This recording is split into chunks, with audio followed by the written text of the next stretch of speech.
Kementerian Lingkungan Hidup mengingatkan warga Bali terkait kerentanan lanskap wilayah Bali.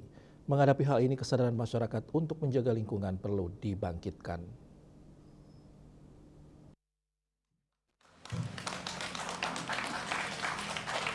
PLT Deputi Bidang Pengelolaan Sampah, Limbah, dan B3 Kementerian Lingkungan Hidup BPLH Hanifah Dwi Nirwana di sela-sela penyerahan 2 perahu karet ke Korem 163 Wirasatya mengungkapkan, landscape-nya Bali sangat rentan karena kecilnya wilayah Bali dan perlu dibenahi.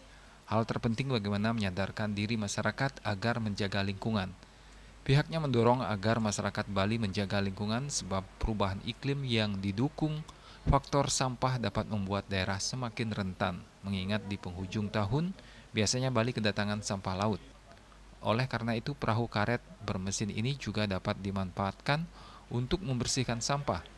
Sebagai bentuk respon terhadap kejadian banjir di Bali sebelumnya, diharapkan perahu karet menjadi salah satu peralatan yang digunakan untuk kesiapsiagaan dan bisa dimanfaatkan untuk patroli sampah di sungai.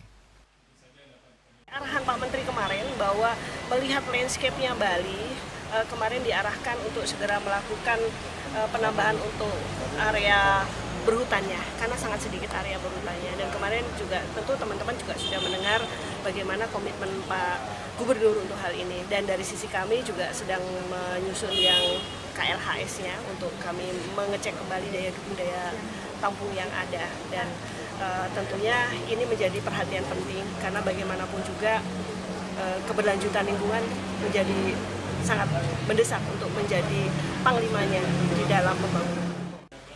Kolonel Kurniawan Pramulyo, Kasilog Kasrem Korem 163 Wirasatya mengatakan banjir besar yang lalu tak luput dari faktor kerusakan lingkungan hidup, maraknya alih fungsi lahan, berkurangnya resapan air, dan tumpukan sampah.